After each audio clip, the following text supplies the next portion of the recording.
Olá família, tudo belezinha com vocês? Esse vídeo aqui vai ser diferente dos que eu tenho trazido aqui no canal em formato de react, pois vai ser na íntegra, sem a minha reação. O contexto é um áudio de um pastor que, segundo ele, fez parte da Adebras. Todas as palavras são de sua única e exclusiva responsabilidade e não representam a opinião do André Carpano. Se liga aí o que ele disse. Já já eu retorno.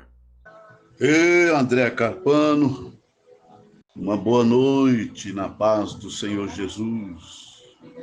E boa noite para todos os seus ouvintes aí, pelo Brasil e pelo mundo afora. Olha, eu quero aqui em primeiro lugar agradecer a Deus, toda a minha gratidão ao Deus Todo-Poderoso, ao Deus forte, ao Deus que é o nosso refúgio, nossa fortaleza, nosso socorro, bem presente na hora da angústia. Toda a minha gratidão a este Deus justo, santo e fiel, que tem me guardado ao longo destes anos, porque fizeram de tudo para me destruir. De tudo que você imaginar, esse pessoal já fizeram para me destruir. Mas esse Deus grande, Deus de Israel, tem me dado livramentos tremendos. Houve momentos que eu tive muito medo. Tive medo, sim. Mas o Senhor Jesus me apareceu. Isso mesmo que vocês estão ouvindo. O Senhor Jesus me apareceu e me disse: não temais, não temas, eu estou contigo, meu filho. Então ele tem me sustentado. Então eu quero aqui falar em poucas palavras dizendo o seguinte: eu sou um jovem pernambucano com 63 anos hoje, né? Sou descendente de judeu, criado à luz da lei, e a minha avó me criou na luz do evangelho. Então eu fui muito bem formado. Quando eu era criança, eu ouvi falar tanto de Jesus que eu decidi que queria conhecer Jesus. E aos 21 anos de idade, eu já era um bom estudioso da Bíblia, um pesquisador, era um jovem de oração, um jovem temente a Deus. Sempre fui muito humano, sempre gostei de fazer o bem às pessoas, de amar as pessoas, porque se existe uma coisa que eu entendo, é que só existe dois grandes mandamentos: amor a Deus e amor ao nosso próximo.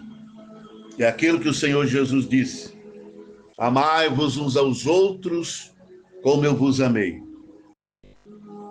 Então, André Carpano, aos 21 anos eu fui passar uma temporada no Rio de Janeiro, né? Saí da minha cidade, Petrolina, Pernambuco, nas margens do Rio São Francisco, e fui para o Rio de Janeiro estudar. E lá eu tive um encontro com o Senhor Jesus. Isso mesmo que você está ouvindo. Eu orava, eu subia as montanhas orando, jejuando, consagrando minha vida. E no mês de fevereiro de 1983, exatamente há 43 anos atrás, neste período eu tive um encontro com Jesus. Assim como ele apareceu para o Saulo de Tarso, ele também me apareceu. Não falo isso com soberba nem para me engrandecer, porque eu não preciso disso, porque grande é o Senhor. Mas eu sempre falava, eu sempre orava e falava assim: Senhor, eu quero te servir, mas eu quero conhecer o Senhor.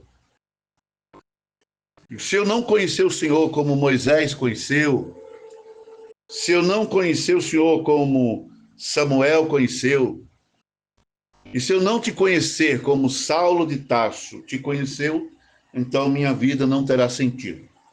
Então, se o Senhor me aparecer como apareceu ao Saulo de Tarso, prometo para o Senhor que eu vou levar sua mensagem ao mundo. Então, naquele período, carnaval de 1983, o Senhor Jesus me apareceu. E me deu ali uma missão, já me deu uma missão.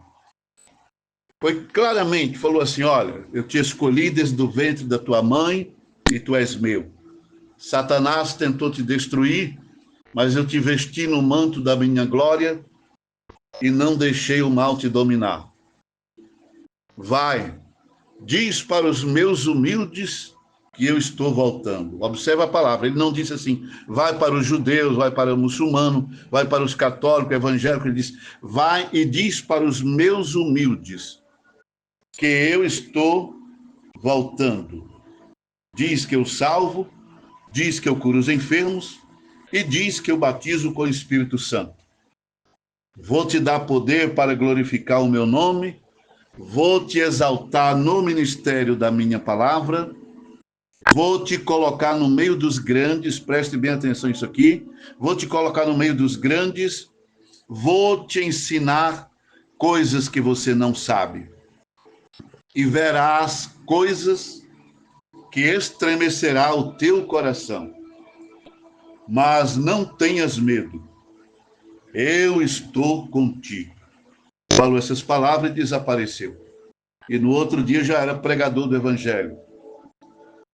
Voltei para o meu estado, que é Pernambuco, minha cidade petrolina, minha região, Vale do São Francisco, e lá eu me batizei na Assembleia de Deus e comecei a pregar o evangelho naquela região.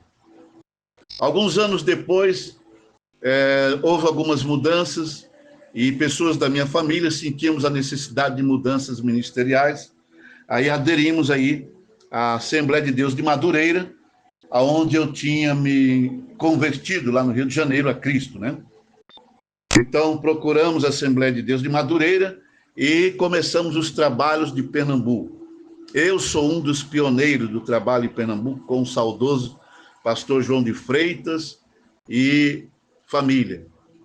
Começou no bairro José Maria, em Petrolina, Pernambuco, e se espalhou por todo o estado do Pernambuco. Depois, indicamos este mesmo ministério para obreiros do estado do Maranhão, que estavam sofrendo um monopólio muito grande, e aí vim aqui e começou os trabalhos também da Assembleia de Deus de Madureira. Aí fui trabalhar na CPAD em Brasília, lá na casa publicadora da Assembleia de Deus em Brasília. Eu decidi que eu não ia congregar na Assembleia de Deus da Missão, da CGADB, porque lá eu já trabalhava como funcionário, né? Então conhecia muito bem já o sistema. Então era muito difícil trabalhar, ver os acontecimentos e adorar a Deus nesse mesmo lugar. Então fui para a Assembleia de Deus de Madureira, Campo de Taguatinga, onde era, na época, o saudoso pastor Divino Gonçalves. Agora é o pastor Gilson Campos que está lá. Então, lá eu fiquei adorando a Deus, servindo a Deus. Sempre fui um evangelista, sempre serei um evangelista. E em Brasília eu me destaquei como evangelista, né? Montei carro de som, fui para as praças, ruas, feiras, rádio, pregar evangelho. E assim, fizemos um grande trabalho missionário em Brasília, no rádio, criamos casas de recuperação lá para idosos, orfanato para crianças carentes, todas essas coisas foram feitas, né? Distribuímos em Brasília mais de 1,5 milhão de Novos Testamentos para as pessoas que aceitavam Jesus. Ajudei essa liderança toda, tanto da CGADB como a liderança de Madureira, que era onde eu mais me dedicava lá com o pastor Divino, pastor Silas Soares, essa turma toda aí, né? Então, em 2000 e 2003, o pastor José Wellington me deu uma ordem para ir para São Paulo, e ele era meu patrão, trabalhava com ele, então fui para São Paulo. Ao chegar em São Paulo, fui morar ali no Brás, perto da estação Bressa-Moca, e fui com uma carta de recomendação do pastor Divino Gonçalves pastor Lupécio, que era, na época, o presidente da Adebrás. E, resumindo a história, assim, vamos fazer com que esse áudio não fique tão longo. Então, o pastor me recebeu bem, me deu oportunidades de trabalhar, estavam construindo a Adebrás, uma luta muito grande. O pastor Márcio Virginiano, filho do pastor Lupécio, era vice-presidente, o arquiteto que planejou aquela obra, o engenheiro que estava executando, e eu auxiliava eles na construção. Mas o meu forte na área de trabalho, de atuação, campo de atuação, era evangelismo, nas praças do Brás, nas feiras, nos lares, nas empresas, e obra social, né? Eu sempre gostei dessa área social. Mas eu sempre fui um homem de oração, sempre, não é que eu oro mais do que os outros, porque eu preciso orar. Então, em 2005, nós estávamos numa campanha de oração, e aí o Senhor Jesus me mostrou claramente, né? Claramente o Senhor mostrou, assim, uma visão, um homem tomando uma carteira do pastor Lupécio, né? Eu estou resumindo aqui o máximo. Então, o homem atacou 3 vezes. Na primeira vez não conseguiu, nem na segunda. Na terceira vez, ele conseguiu dominar o pastor Lupécio, meteu a mão no bolso do paletó e arrancou assim uma carteira grande, cheia, né? Carteira cheia. E aí aquela visão deu assim um zoom e apareceu o rosto desse rapaz, era esse rapaz aí, esse senhor aí, SCF, né? E houve, há pouco tempo depois, a mudança. Eu era o dirigente de um culto, que atendia escalas de culto. Eu era o dirigente de um culto, e o pastor Márcio era o pregador da noite naquela época. Isso foi já em 2006, início do ano, acho que final de fevereiro, início de março. Eu não lembro assim as datas, mas foi início do ano de 2006, quando eu era o dirigente do culto e nós estávamos orando. E quando este senhor chegou com o pai dele e um grande exército de homens mesmo, e muitos daqueles homens estavam armados, sim, viu? E eu olhava aqueles homens e via eles como se os rostos deles tinham rosto de narjas, no rosto de cascavéis, rosto de cobras, rosto de leões, rosto de ursos, rosto de raposa, de lobo, esses guará, esses bichos assim, né? E eu pensei que eu estava ficando louco. Mas ali era Deus me revelando com quem eu estava lidando naquele momento. Então, houve uma mudança, o novo presidente foi empossado, destituiu toda aquela liderança, e aí ele começou uma mudança, assim, que eu acredito que precisa de mudança. Tudo que tem que... A nova administração tem que ter mudança, mas da forma que foi muito brusca, foi muito cruel, foi muito terrível, não gosto nem de entrar nos detalhes. O certo é que muitos obreiros, pais de família que estavam dedicados na obra aí há anos, né, que dedicaram a obra, suas famílias, construindo templo, desbravando campos, esse pessoal foram, assim, destituídos das suas funções, dos seus cargos, das suas igrejas, perderam alguma prebenda, perderam moradia, e muita gente ficou em situação difícil, como até hoje tem muita gente em situação difícil. Então, o que acontece foi que uma noite eu estava orando, madrugada, e não sei por que Deus me dá essas visões, né? Desde o garoto novo, e eu vi numa visão muito clara um homem muito grande, com uma foice no pescoço deste senhor aí, que é o senhor SCF, né? Então, meu amigo, aquele homem tinha uma foice no pescoço dele, e o homem disse assim: olha, eu estou reprovando este senhor. Ele falou o nome, né? Falou o nome dele. E disse mais: fale para ele se arrepender dos seus pecados, e fale para ele se voltar para a minha palavra. Porque se ele continuar maltratando os meus ungidos, eu vou puxar a foice mesmo. O problema maior de Deus com ele é porque ele maltratando os ungidos do Senhor.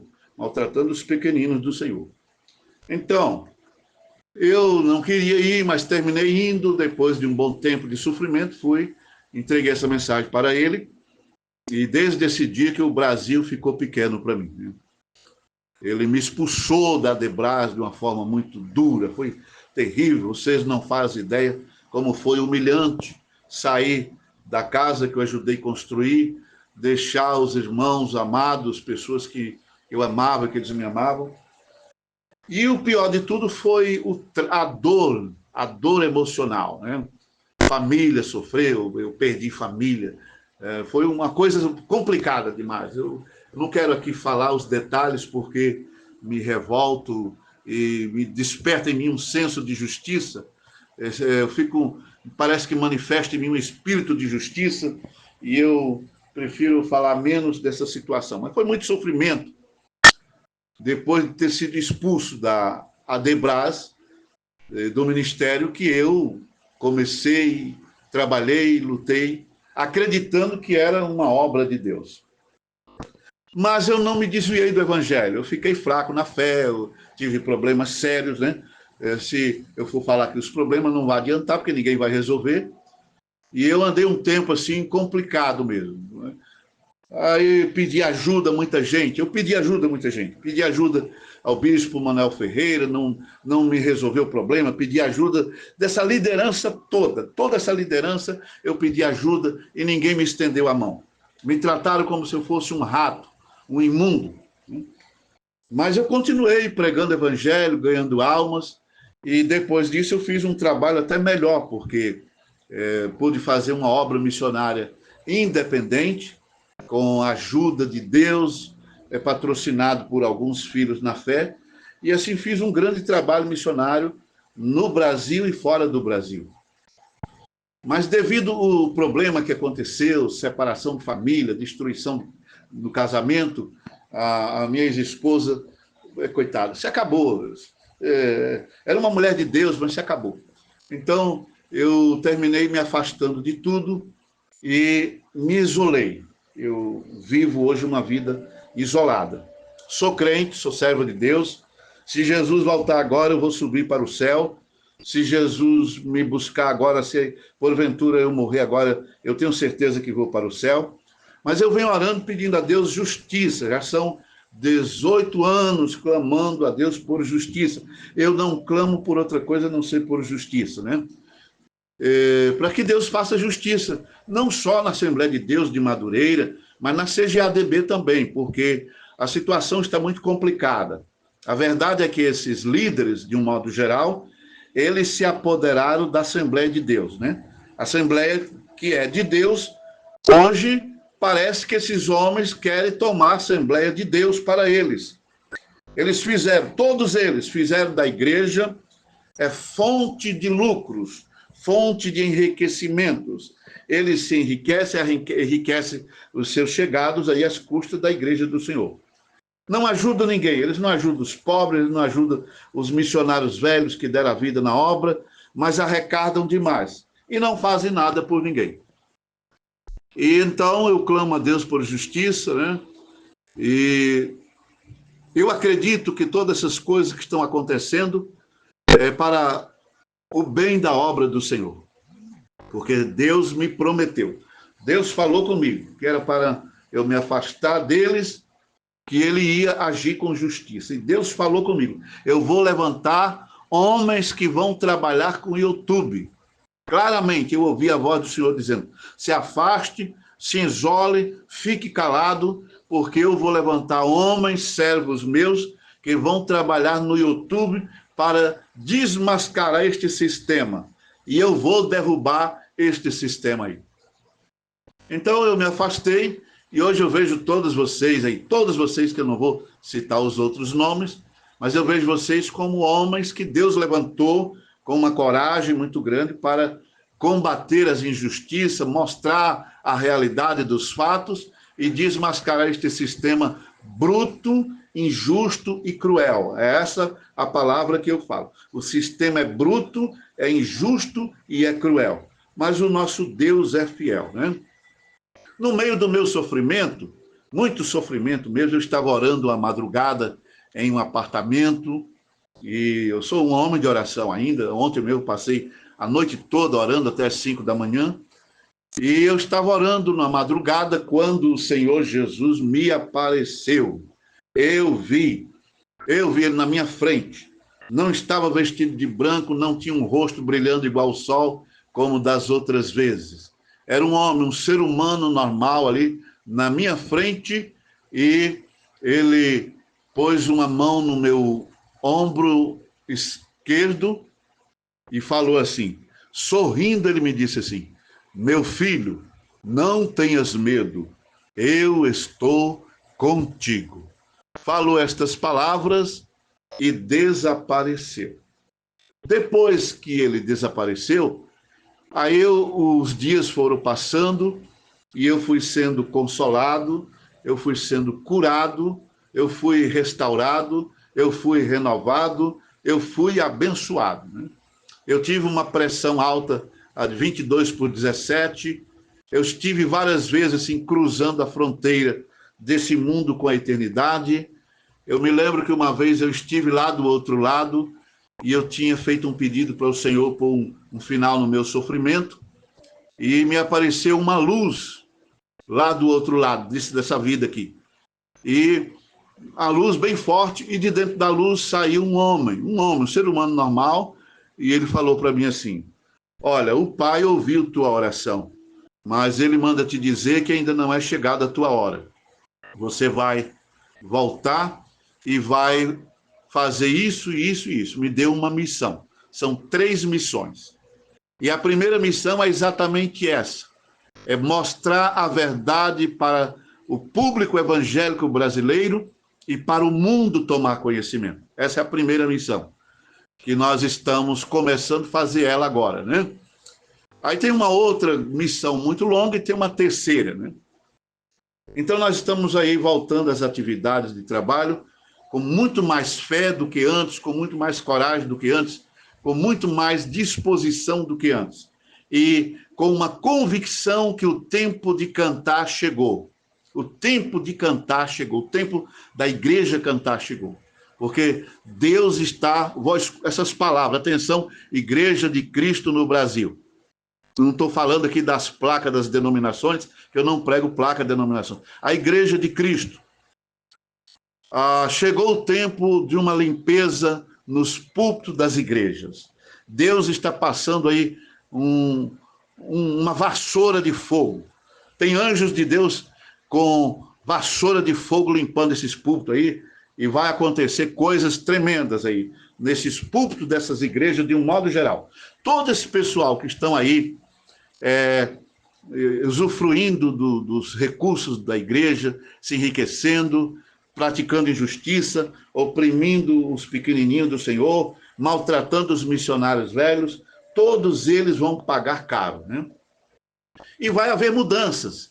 Muitos desses grandes líderes, dessas convenções pretensiosas aí, muitos deles vão cair. É tempo de mudança, é tempo da igreja escolher novos líderes, pessoas com uma visão de reino de Deus e não com essa visão empresarial, não com essa visão de monarquia, que a igreja passa de pai para o filho, de filho para o neto do velho lá. Não é assim, não. A igreja é do Senhor Jesus e as portas do inferno não prevalecerão contra ela. E os homens precisam entender isto. E estes homens aí que estão enquadrados naquelas palavras de Paulo, de 2 Timóteo, capítulo 3, né? Homens avarentos, presunçosos, soberbos, blasfemadores, desobedientes, ingratos, imorais, sem afeto natural, irreconciliáveis, caluniadores, incontinentes, cruéis, sem amor para com os bons, traidores, obstinados, orgulhosos, mais amigos dos prazeres do que amigos de Deus. Então esses homens, eles não vão muito longe. Muitos desses homens, Deus vai exterminar, é Deus que vai exterminar eles. Os que se humilharem, os que recuarem, os que deixar as coisas acontecer, deixar Deus trabalhar, eles terão novas oportunidades para continuar vivendo e vendo o desenvolvimento da obra do Senhor. Então, tem muitas coisas para falar, mas eu prefiro não falar mais aqui. Depois, se você quiser mais alguma coisa, outras informações de muita importância, eu posso te passar, tá bom? Mas o importante é que o público evangélico brasileiro tome conhecimento disso. Vamos deixar de ser manipulados, gente. Deixe de ser manipulados. A palavra de Deus manda a gente sair de perto dessa gente. A Bíblia diz que com esse tipo de gente aí, nem comam com ele, não se aproximem dele, não tenham comunhão com eles. Viu? Vamos para o céu, vamos caminhar para o céu. Eu quero deixar para todos vocês, todos, Ezequiel capítulo 34.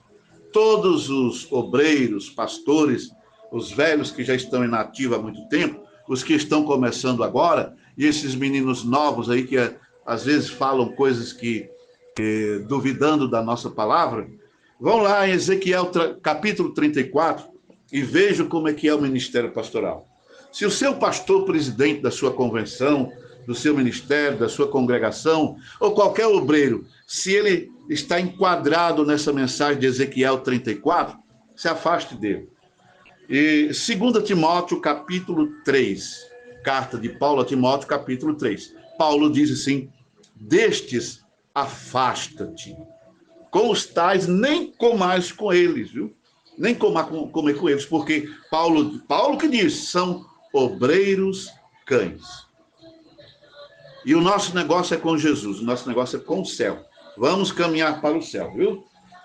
Deus abençoe André Carpano, Deus abençoe todos os seus ouvintes, todo esse público aí, viu?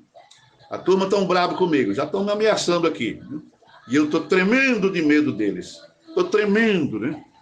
Todos os outros que se levantaram contra aí, já mais de 40, já são... Só que eu sei que eu lembro 42 homens aí, poderosos, que se levantaram contra a minha vida, tentaram contra a minha vida, contra meu ministério, me ameaçaram e tudo. Jesus colocou eles tudinho lá numa gavetinha de mármore, né? Os que tinham condições de pagar uma lápide de mármore estão lá. E os que não tinham condições estão lá na terra seca mesmo. E o Senhor me prometeu, Jesus me prometeu, não tenhas medo. Eu estou contigo e nenhum deles vão tocar em você. Então o Senhor Jesus é o meu escudo, Ele é a minha justiça, Ele é a minha força, Ele é minha luz, Ele é minha rocha, meu esconderijo secreto, e nenhum desses homens e nenhuma armadilha do diabo vão prevalecer contra a minha vida. É assim que eu creio, é assim que você deve crer. E em nome do Senhor Jesus, sejam todos abençoados. A bênção que enriquece, a bênção que não acrescenta dor alguma, que esta bênção seja com todos vós, em nome de Jesus Cristo. Então, André Carpano, quando eu entreguei a mensagem lá para o chefe, ele ouviu. Eles ouvem os profetas. Mas quando ele terminou de me ouvir, ele olhou para a porta da frente, que dá acesso ali à Avenida Celso Garcia, e olhou para outra porta lá que dá acesso aos fundos. Aí falou assim, você está vendo essas portas ali? Estou vendo, sim, senhor. Então você saia por aquelas portas e nunca mais me apareça aqui. Se um dia você voltar aqui, eu ponho o meu segurança para botar você para fora. Aí eu bem tranquilo, bem frio mesmo, assim, olhei nos olhos dele e falei assim, pastor SCF, né? Eu citei o nome mesmo. O senhor me respeita, senhor? O senhor está pastoreando uma igreja que eu ajudei a construir isso aqui. A maioria desses novos crentes que tem aí de 2 anos para cá, eu ganhei eles para Jesus. Aí tem empresário que me dava oferta, aí eu botava as ofertas tudo aqui nessa construção. Me respeite, senhor. Saí e fui embora. Mas como eu trabalhava com o pastor José Wellington, aquilo também não me fez falta. Porque eu pertencia, na época, às duas convenções. Eu pertencia à Madureza, eu chamo a Madureza. Isso aí é Madureza, André Carpano. Eu tenho dó desses coitados que estão aí hoje escravizados por esse sistema. Eu tenho dó deles. Eu oro por eles para Jesus libertar eles. Isso é madureza. Então não me fez falta. Eu fiquei congregando lá com o pastor José Wellington, lá em Itaquera, com o pastor Pereira, o José Pereira da Silva, que é primeiro secretário lá, está com 98 anos já. É como um pai para mim, um pai mesmo. Eu fiquei congregando lá com eles enquanto trabalhei em São Paulo, né? Mas aí depois o pastor Márcio, filho do pastor Lupécio, me ligou e falou: não, rapaz, vamos lá, é reunião de obreiro e você precisa estar por lá. Eu disse para ele: não, eu não vou mais lá. O chefe disse que no dia que eu voltar lá, ele me põe para fora. Disse, não, vai fazer isso não, rapaz. Ele sabe que você ajudou na construção, ajudou em tudo ali. Então ele não vai fazer uma coisa dessa, não. Ele tem juízo. Então você vai ver. Aí eu fui. Fui mais o pastor Márcio para a reunião de obreiros, lá na Debras, né? Quando cheguei lá, fiquei lá nos fundos, bem longe, até para ele não me ver mesmo. Mas aí tinha assim uns senhores, aqueles pastores já da cabecinha branca, muito amigos, irmãos amados, que me amam até hoje, alguns já dormem no Senhor. Aí vieram me cumprimentar, e foram muitos. Criou um certo tumulto ali dentro, porque eles estavam com saudade de mim. Aí o chefe lá ficou muito zangado, né, que ele é muito mal-humorado, né? Então ele pegou o microfone assim e disse assim: Marcos Rangel. E o Marcos Rangel é meu amigo até hoje. Marcos Rangel, é Leandro é o que degolava mesmo. Aí vai ali, bota esse camarada para fora. Aí foram lá e me botaram para fora. Mas eu vou sair, não tem problema não. Saí, né? Depois desse dia, fizeram de tudo, né? Fizeram de tudo para acabar comigo, né? Teve uma pessoa que depois veio me pedir perdão, disse que me vigiou por onde eu andei durante 3 anos. E a ordem era para decapitar mesmo, para arrancar a cabeça. Viu? Aí o cara me pediu perdão. E eu perguntei para ele: por que você não fez o serviço sujo? Ele disse: porque eu vi Jesus em sua vida. Eu vi Jesus na sua vida. E eu sou filho de pastor, estou desviado e eu quero me reconciliar com Jesus aqui agora. E se ajoelhou assim nos meus pés e reconciliou com Jesus. E depois disso, pronto, ficou muito difícil, meu irmão. Ficou muito difícil porque o que aconteceu depois de tudo isso? O Galdino, pregador do evangelho, o Galdino evangelista, o Galdino que pregava em convenções, que pregava em congressos, que pregava em escola de obreiros, o evangelista de praça, de rua. Esse aí eles tentaram matar esse homem. Quando falam em Galdino, quando ainda falam, né, que é difícil falar, graças a Deus esqueceram meu nome, eles falam assim: o Galdino é aquele que Samuel botou para fora da Adebras. Eu fiquei conhecido assim. Eu não fiquei conhecido pelo Galdino que Jesus apareceu. Eu não fiquei como Galdino, não fiquei conhecido como Galdino evangelista. O evangelista que na verdade eu sou. Eu não fiquei conhecido como o amigo, o irmão, o companheiro, né? Eu sou um irmão, um amigo. Eu estendia minhas mãos para ajudar. Hoje não, hoje eu estou precisando de ajuda, né? Mas eu parti o pão com o necessitado, ajudei muita gente nessa vida. Então, eu não fiquei conhecido assim. Então, hoje o Galdino é conhecido apenas como o Galdino que Samuel botou para fora da Adebras, né? E as marcas são muito profundas, né? Eu perdoei. Eu estou comentando aqui porque nós estamos contando uma história que o Brasil precisa conhecer. O Brasil precisa conhecer, a igreja evangélica brasileira precisa conhecer. E tem muita gente poderosa aí, que eles precisam ser revelados em público. Mas eles tentaram acabar comigo, eles me destruíram. Mas assim, a minha felicidade é que Jesus está comigo aqui. Jesus está comigo. Eu enfrento minhas batalhas, minhas guerras. Hoje a minha guerra é comigo mesmo, né? Eu fico às vezes pensando como é que eu... Às vezes me bate a cabeça, poxa, como foi que eu deixei meus sonhos, né? Porque nós somos uma família de produtores de uva lá no Vale do São Francisco, e eu deixei o meu sonho de ser um grande produtor no Vale do São Francisco. Eu tinha um sonho de ser político, eu tinha um sonho de ser um deputado federal, um senador. Eu tinha um sonho de ser um grande empresário na vida e terminei virando um pregadorzinho do evangelho, né? Um pregadorzinho do evangelho que as pessoas não dão nada por mim. Mas isso não me faz também me sentir menor do que ninguém. Não, eu tenho o meu valor, eu sei em quem tenho crido e eu sei para onde vou. Mas eu quero justiça. Eu clamo por justiça. Se existe justiça no universo, no céu, na terra, no inferno, aonde quer que exista justiça, eu quero que essa justiça seja feita. Porque eu estou cansado de tanta injustiça. Porque não é só comigo. São centenas de obreiros, né? Muitos que já morreram, suas famílias terminaram desviadas, afastadas do evangelho por causa das injustiças desses homens, né? Muitos estão morando em abrigos de idosos. Ainda tem gente morando em abrigo de idosos. Muitos perderam sua fé, sua esperança, caíram nas drogas.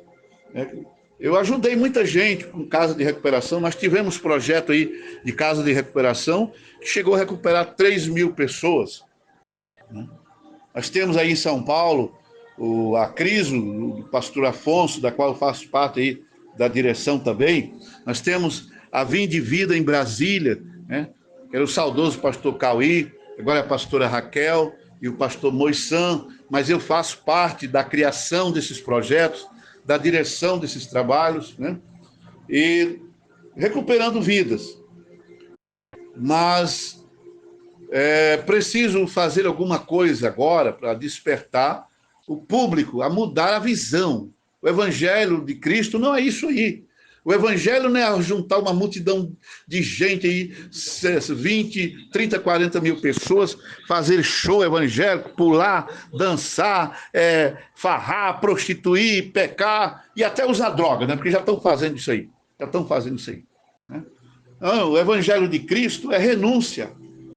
O evangelho é o reino de Deus, não é religião, não é a Assembleia de Deus da Missão, não é a Assembleia de Deus da Madureira, não é a Batista, não é a Presbiteriana, não é a Universal, não, é reino de Deus. O evangelho é poder de Deus para a salvação de todos aqueles que crerem. Isso é evangelho. O evangelho é justiça divina para que julgar, punir os ímpios, aqueles que zombam e escarnecem do evangelho. O evangelho não é fonte de enriquecer ninguém. O cara quer enriquecer, rapaz, vai montar uma empresa. Quer ficar rico, monta uma construtora. Monta uma casa de peça, vai vender peça, monta um restaurante. Mas igreja não. Igreja é lugar de abrigar as ovelhas. Igreja é lugar de partir o pão. Aprendendo com Jesus é partir o pão. Jesus sempre partiu o pão com seu povo. E quando não tinha pão, ele multiplicava os pães. Viu? É isso que Jesus faz. Igreja é cuidar de gente. Cuidar dos marginalizados, desprezados, abandonados. Igreja não é para o pastor ter salário aí de 25, 30, 40, 50, 100, 200, 250 mil, essas mordomias. Isso não são pastores, irmão. Isso aí são mercenários. Está escrito lá em Mateus capítulo 7, capítulo 13 de Mateus, a gente vai ficando velho, vai esquecendo tudo. Mas Jesus disse que naquele grande dia, no dia do juízo, Muitos me dirão: Senhor, Senhor, em teu nome nós fizemos muitas obras, construímos megas templos, fizemos obras lindas, curamos enfermos, expulsamos demônios, pregamos mensagens assim que o povo aplaudiu. Mas ele vai dizer: apartai-vos de mim, porque eu não vos conheço. Vocês já receberam o salário de vocês. Vocês já receberam a recompensa de vocês. O evangelho é amor, é amor, amor. O evangelho é amor. O evangelho é justiça. O evangelho é graça de Deus. A graça que transforma. A graça libertadora. Isso é o evangelho de Cristo. E tem muitas e muitas e muitas coisas, mas eu quero aqui falar menos, né? Mas eu quero falar uma coisa que é muito importante. Mas muito importante isso aqui que eu vou falar, porque quando eu estava no auge da minha dor, do meu sofrimento, eu estava em um trabalho missionário lá no sertão, na divisa de Pernambuco com Alagoas. Foi lá que eu fui me refugiar, fazendo missões, orando, buscando a Deus. Aí um dia o celular tocou. Eu atendi o celular, DDD de São Paulo, e era a esposa, né, a saudosa missionária, não vou citar o nome, questão de ética e respeito à memória dela. Ela não merece o que ela sofreu. Ela não merece.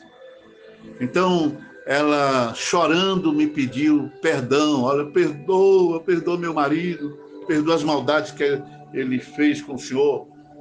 Eu disse: olha, missionária, aí falei o nome dela: a senhora fica tranquila, ele não me deve nada, não me deve nada.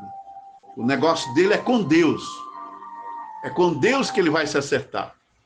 Então, meu chefe, ela falou assim: mas ele está doente, está muito doente, estava internado, está em coma aqui, e está muito mal. Eu peço que o senhor ore por ele, ore pelo meu marido. Aí eu falei assim: então, por favor, põe o celular no ouvido dele e põe no Viva Voz. Aí ela assim: pô, está no Viva Voz. Aí eu dei um brado bem forte assim. Falei assim, claramente assim: pastor Samuel Ferreira, levanta daí, sai desse coma e vai trabalhar para Jesus. Eu estou orando por você. Eu estava nessa época, rapaz, orando em cima dos montes, essa coisa mais linda, orando noites inteiras. Porque se não fosse assim, o diabo teria destruído a minha alma, né?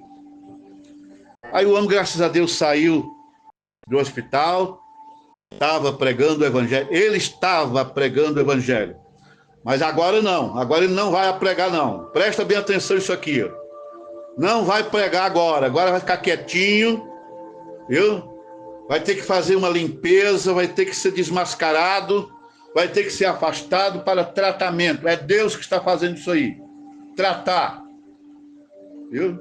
E aquieta com aquela igrejona nos Estados Unidos. Os americanos não vão cair no golpe, não.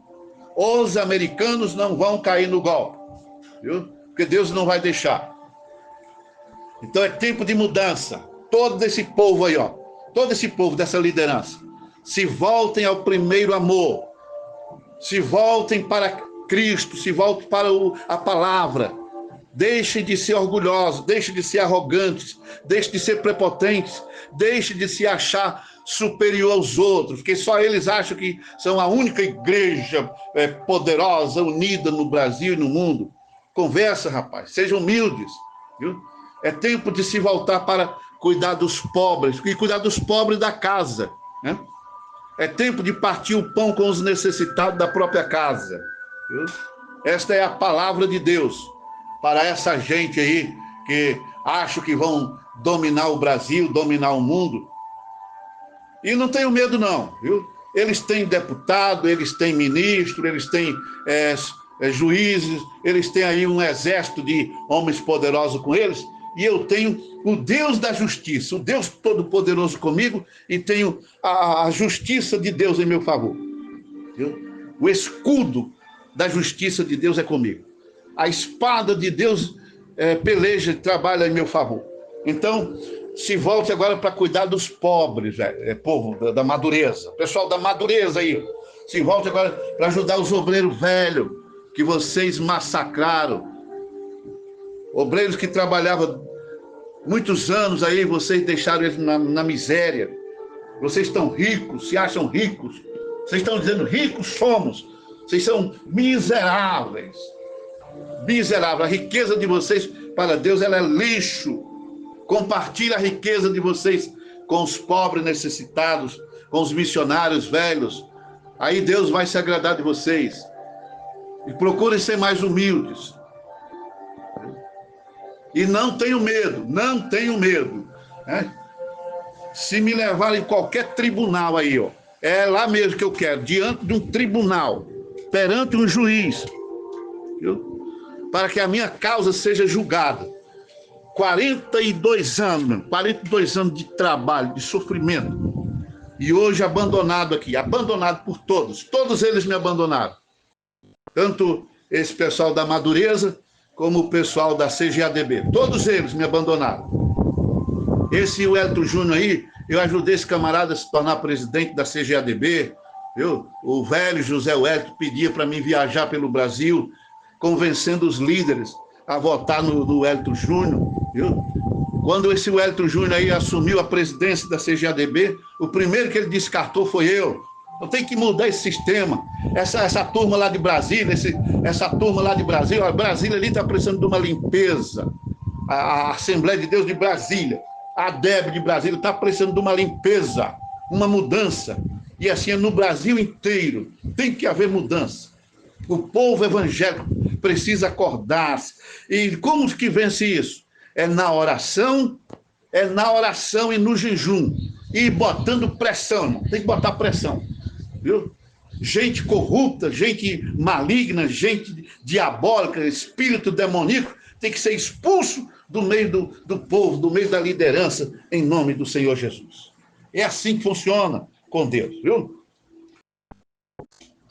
Que Deus tenha misericórdia, que Deus tenha misericórdia das almas desse povo, que Deus tenha misericórdia desses homens, que eles consigam alcançar lugar de arrependimento, para que alcance misericórdia e graça de Deus para alcançar a vida eterna, em nome de Jesus.